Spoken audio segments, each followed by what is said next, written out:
Okay, good. So we're going to get things started, and the first thing that I will say is that we like to be as interactive as possible. So we'll be asking some questions. So if you're, if we call you out, hopefully you'll be comfortable volunteering or answering questions. And as we start, I'd like to introduce myself. You might notice my accent is not British. I'm American. I come from the town of Austin, Minnesota, which just happens to be the first name of my colleague here, Austin. Has anybody heard of Austin, Minnesota? Anybody, raise your hands if you have. What's unique about Austin, Minnesota? It is the hometown of Spam, not the email, but the canned meat. So Spam-A-Lot, if you're a fan of Spam-A-Lot. And the sound is a little... Can you turn the volume down a tiny bit? So we won't be talking about spam today. We'll be talking about something else. And Austin, if you'll introduce yourself as well. I'd love to, but my mic doesn't... So I'm going to be a surprise.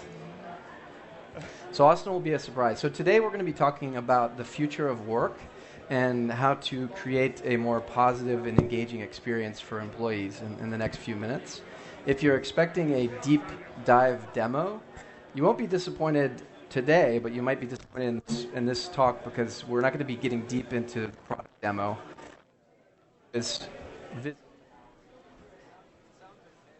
You want to go to...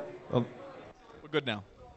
I'm not testing. It's not. So this one seems like it's working better, so maybe we'll just do a mic pass. Hello, I'm Austin. I'm also not British. I'm Australian. It's Australian versus England in the cricket today, so I'm not sure if anyone cares about that. So you're either going to hate me or be fine with me. And I'm going to embarrass someone in the audience. So Ursula is actually in my team there. And when I recently was speaking with her, she was at her house working from home, and she was I could hear sport in the background. And I said, "What are you watching?" And she's like, "Oh, I'm watching the tennis." And then I hear a voice from the background say, "It's cricket." So if you don't know the Australian versus England, that's fine. I don't think you're in a too dissimilar audience. Good to meet you. I'm Austin. Okay, thank you, Austin. I think that's better, right? Good, better for me too. So we'll be talking about the employee engagement and creating a positive employee experience today with Bridge. First, I'd like to start off and say a few words about Instructure. So who we are at Instructure. Our promise is to help people grow from the first day of school to the last day of work. We'll talk a little bit more about that, if not here, but if you come visit us at our booth, we can get into that. Many of you out there, how many of you are familiar with Canvas? If I can see a show of hands. Raise them up high, don't be shy. Let's see, I like to really force, okay.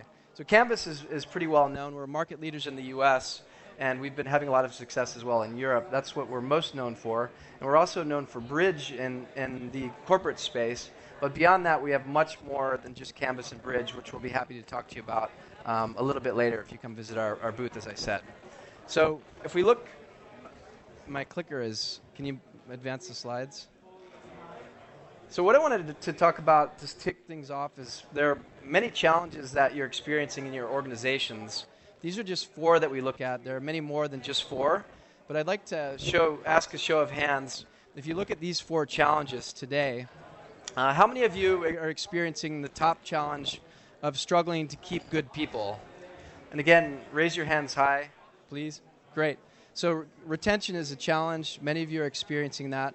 And if we look at this other challenge of managers aren't helping to develop their employees, how many of you are experiencing that in your organization? So more hands are coming up. Yeah, so that was what I anticipated and hoped for, so thank you for that.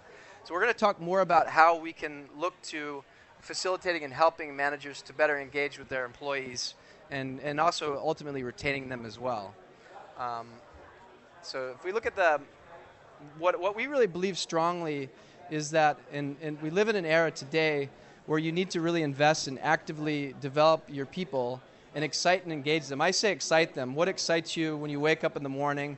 What drives you? What gets you excited about going to the office, or if you work remotely, whatever the case might be? And how do you engage people? So you really need to do that. And if you're not doing these 2 things, exciting and engaging them, then ultimately they're going to leave. And so we'll talk a little bit about how we've discovered and look at how we can do that with Bridge as well. So in partnership with Fosway Group, we've been looking at particular reasons that people want to join an organization, because first you need to be able to attract them, and once they're there, of course, you want them to stay. So if we look at these 4 key areas here that people are looking for when they're looking to join a new organization, first they're looking to always acquire and learn new skills. So they want to develop personally and learn new skills. Secondly, they want to be involved in different projects. So they want to be able to try different things, whether it be in project teams, experience new things to do in terms of their personal development and different projects as well. And this includes changing roles regularly. So whether this means developing in their career, having opportunities to advance, or even changing roles on a day-to-day, week-to-week, month-to-month basis, trying new things. So those two are kind of linked, projects and roles. And then what I find to be most important and at Instructure, what we believe really strongly in, is creating a culture, a leadership culture of coaching and mentoring, and really feel that you work for an organization that has this philosophy and belief. So we look at the next slide. A couple of more slides from Fosway Group. What they did is really explored what it is that people really value at their organization, and this is what came up in their research. And what surprised me about this, more than anything else, is that I really expected and would think that brand reputation would really score very highly. But if you look to the left, which is nice for those of you that are here, for us that we're here, really personal development and career progression are scoring really high and higher than everything else. And this is important to keep in mind in your organization as you look to develop your teams and your people. So the overarching statement that we look at, and the way that I phrase it, is that talent development and employee development can be a key strategic differentiator overall as an organization. And Fosway looks at it like this, that employee development is becoming a core pillar of talent strategy. So I like to say, if you really are able to develop your people and keep them excited about staying and growing within the organization, it can be a strategic differentiator from your competitors. What's that? You guys, is that better? We're good? We got a thumbs up in the back. Thank you. Okay. So overall, we wanted to dig into this a little bit deeper and understand what's going on in terms of the future of work. And we kind of simplified it here with three ideas. On the left-hand side, you can see here kind of the old way of doing things. And on the right, the future of work and what things will look like, should look like today, and what is working. So this idea around things being management-driven, kind of back-office stuff, we like it to be employee-driven, employee-centric, user-centric. Secondly, we look at sort of, instead of taking an eye on the past performance and what you've done in the past, looking forward into the future, what skills do you want to acquire, what will be the skills needed in the organization to succeed and look more towards the future. And then finally, instead of having so many one-off tools, how many out there have more than 10 tools that you use in your organization on a day-to-day basis? So raise your hands high, and I'll remember who raising your hands. How many have less than 10? So everybody else should be raising their hands if you have less than 10. So the idea here is that, just because you're adding on additional tools, the way that I like to phrase it is getting tool fatigue. So if you have too many tools, the idea is to have them more in an integrated platform, and that's what we're looking to achieve as an organization. So last couple of slides, and then Austin will kind of take over and talk to you a little bit about our experiences in employee engagement and management engagement. So this is critical here. If you look at this from Gallup, 75% of voluntary turnover can be influenced by managers. So what does this tell you? The manager, obviously, it's pretty clear, the manager plays a critical role in whether or not employees stay or leave an organization. So wanting to unpack this a little bit further, we did some of our own research and engaged with over 100 of the top companies in the world. Companies like Dell and Patagonia and Johnson & Johnson. We looked at partnering with them and asking them just 3 questions and 3 questions only. We wanted to be really simple about this to dig in and find out what was happening. We asked them, first of all, how do you develop employees at your company, as the first question. Second question we asked them was, who feels responsible for employee development in the organization? And then the third question we asked was, how do you retain top talent? And we really felt that once we understand this, we might be able to uncover some interesting insights. So I'll ask, last time I promise, I'll ask for a show of hands. If we look at question number 2, who feels responsible for employee development? So in your organization, how many of you would say that the company is responsible for the development of the employee? So if I can see a show of hands. So we've got like 4 or 5, maybe not quite a third, maybe a quarter. How many of you feel that the manager is responsible for developing it? Okay, so a few more hands are going up now. How about the employee? How many feel that the employee is responsible for their development? So a little bit more. So we kind of look at it in reverse order. Personally, we feel ultimately you want to empower the employees and they should own and manage and drive their own development. But they obviously need the support from their manager and the support from the company to help that to happen. So if we look at the next slide, so we wanted to understand this dynamic between the manager and the employee a little bit further. So we asked one simple question, and that is, what do you expect from your manager? And this is a question that we did in our own internal research. And surprisingly for me, what came up most was people are looking for their managers to be a coach or a mentor. Personally, I would have expected maybe an advocate advocating on their behalf and a part of their development and progression. But this is clearly what employees are looking for, so it's obviously very important. And the biggest insight that we came out of this, and this is pretty simple as a concept, but what's most important is actually having meaningful conversations. And this was our biggest insight from all. We really wanted to come with one concluding factor, that conversations are really key to manager success. And maybe if you would allow me to ask you one more question, and this will be it, I promise, right? Okay, is that okay, Austin? So if you look, those of you who manage teams, how many of you have had a deep conversation with your team members in the last day? Okay, which is absolutely fantastic. How about the last week? You can only raise your hand once, okay? I saw that over there. How about in the last week? How many of you have been in the last month? Okay, brave individuals. And then oftentimes we see people that even raise their hand, it's been 6 months or something like that. Really what's critical is having an environment where you can have these conversations, these meaningful conversations. And we found something pretty cool, which we'll show you. Austin, I'll hand it over to you, which is a good time to do so. So maybe putting a pin in the idea that conversations are really important, because the data showed some really interesting other things that we'd like to unpack. Because we interviewed thousands of people, and so and I don't mean to claim that we've solved this, we've solved employee engagement, but we do have a pretty clear idea about what some of the things that really matter. Platforms that you bring in for learning really live or die on the managers. It's critical that the managers are bought in, otherwise it just falls flat. So I suppose, how do you stay focused on employee needs? And through these thousands of interviews, we found a number of things that people do. And it's things like maybe you have a wellness program that you have for employees, or maybe you have maybe a formalized employee recognition program, or a focus on skill development and career mapping and talent mapping. But I suppose maybe pertinent to today, which is that we're at Learning Technologies, is what role does learning play in that piece? Is we have all of these great initiatives of how do we engage people, but what role does learning play? And also what role does these conversations, these manager conversations play? So what is engagement? And what does that look like for an employee? And what does that look like for a company? Well, we found 4 things from the research. That the first thing that really matters to employees in this area of engagement is first alignment, which is strategically that their role, that they can see it has a meaningful impact to how the business functions, that they can see that it has a demonstrable change, that they are part of a vision or a mission that's compelling.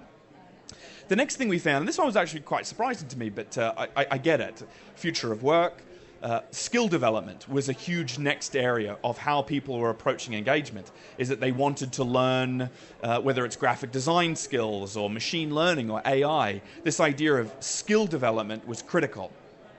The next was career growth, and this one's going to be no shock or surprise that people want meaningful progression and they want to be able to change what they're currently doing. And the last was mentorship, is that they want to be connected to people. And Gallup has been studying this for 25 years. They have this whole thing about, do you have a best friend at work?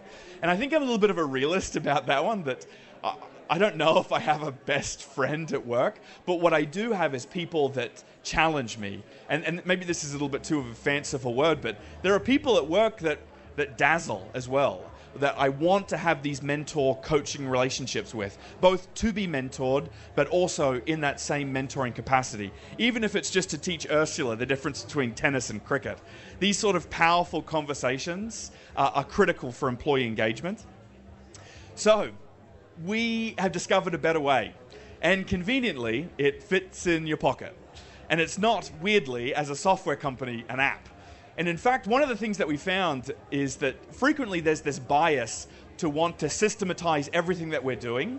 But in fact, Bridge actually developed a card game to help empower managers to have these career conversations. And that started with really humble beginnings. Is what we did from these surveys is we identified what matters to people, whether it's things like collaboration, innovation, work-life balance, flexibility, mobility, vision. And what we did is we started with really sort of simple, just playing cards with these different areas written on them. What this eventually has developed to is an actual game that employees play with their managers, where you go through a process of elimination with 56 different cards and find the 5 or 6 drivers that you have at work. What this ends up looking like is something like this, where you've come up with your 5 different drivers, and you actually then go through where you point up or down or drag the card up or down as to how well the business is meeting these needs. So our whole aim is that if the premise that conversations are critical to employee engagement, how do we... Trickery is the wrong word, but how do we facilitate? There you go, that's a better word. How do we facilitate managers to be able to have these career conversations? And we've definitely been on the road and done this in practice, whether it's we have our own conference called BridgeCon that we do this at, but we've also done this at Unleash and Learning Technologies, and we'd love to actually play the game. We're just around the corner so that you can get an idea what it's like. But we play this game and have had really great feedback as to what impacts it's having. And in fact, in the bottom left-hand corner, we were actually in Kenya last week. And this is actually a manager playing with her employee. And the game took them about an hour. And it was the first time they'd ever done it. And the experience for the employee was really fascinating, but then the experience for the business was also revealed some interesting insights. What they found was that 30% of employees put that one of their drivers was stability. And then what they found was that of these 30% that put stability as one of their employee drivers, that almost entirely they'd all ranked it low. So suddenly the business has had these really actionable insights into what is or what's important to people, and then how well they're doing as a business towards that. Now, I onboarded a new employee just last week, and his name is David. I forgot how time-consuming that was, but he's off in Salt Lake right now for training, which has just been a holiday. But I played the Bridge driver cards with him on his first day. And one thing that was really stood out to me was how high he had rated mentorship as one thing that he'd really wanted. Now, I'd gone through a process of 4 interviews with this one candidate, but never would I have guessed that that was one of his core employee drivers. So what's really fascinating is how often people surprise you as to what you think you know about them, and then what actually drives them at work.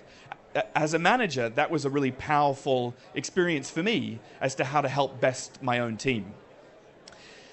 So I think frequently the market is very doom and gloom, and we have all of these things like wellness programs and employee recognition and skill development, skill competency frameworks and career mapping. I think what's really fills me with hope is that these things are actually working, that 70% of the people that we were talking to that we surveyed felt that these things actually had an impact as to whether or not they chose to stay at the company. And what's obviously no surprise is that these companies that were on the best place to work demonstrated stronger financial performance, reduced turnover, increased customer satisfaction. But I would like to suggest that these cards are your silver bullet, and this is all you need, and this is going to solve all organizational woes. Of course, this is part of a pillared strategy in things like competency frameworks, and this is what that all of these great companies were doing, is that they had documented talent and attraction strategies. They had a workplace culture that was authentic and had feedback and career development. Our goal is to facilitate meaningful conversations, and that's a critical part of manager-to-employee relationships and how to drive engagement. So now, wonderfully, Alan is going to share all and actually show his own employee drivers and show how he ranked those as well. Thank you, Austin. So I will share my drivers under one condition. This stays in the room, so do not share this with anybody else. It's just for us. But before we do that, Austin, I will say, as experiences go, this was one of the more powerful experiences I've had. When I joined Instructure, I went through this exercise, and I really thought I knew what was driving me in my career and in my choices in life. And I was a bit surprised when I determined and found out that these were my drivers. I'll tell you the ones that surprised me. Some of them, purpose, I really felt the sense of purpose. I knew that that would be important for me. Collaboration, definitely, I feel better working with others. Personal development, I always want to be able to develop my personal skills and my future skills as well. But results was the surprising one for me. So don't tell my manager and don't tell anybody else at Instructure besides the ones that are here. That was the surprising one for me. Results are important to me. And so clearly this exercise is a way to create an environment where managers can engage on a more meaningful basis with their employees and their teams. And anybody that's interested, we have a limited supply of cards available.